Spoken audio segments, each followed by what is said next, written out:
Bipin Sharma, senior journalist, is also with us on the program. Bipin, so essentially what Nikhil is saying that, the SIR has taken place in a multitude of states, but when it comes to West Bengal, the spirit, or rather the efficacy that has been exercised under SIR has been political in nature.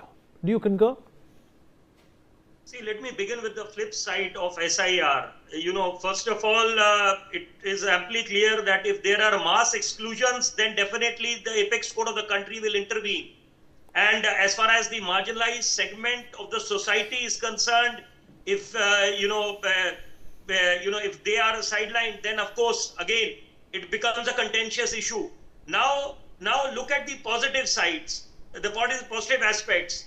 Is cleansing not the need of the hour? Don't we need reforms in the system?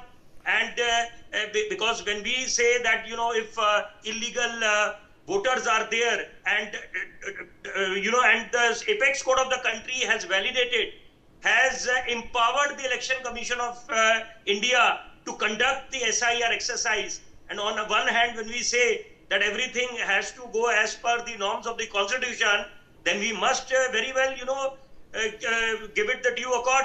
But now the million-dollar question here is that why is there such a hue and cry about the SIR exercise being conducted in West Bengal? As far as timing is concerned, I will definitely go with Nikhil and the previous speaker. But then where do we begin? That is also the moot point. Somewhere a beginning has to be made. So it's a now or never situation, because let us not forget the political violence that the state of West Bengal was witness to in the last elections.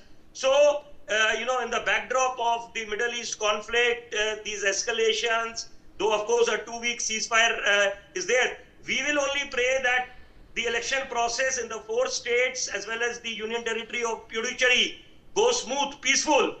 But then the SIR exercise, I think that the ECI is well within their rights to conduct this.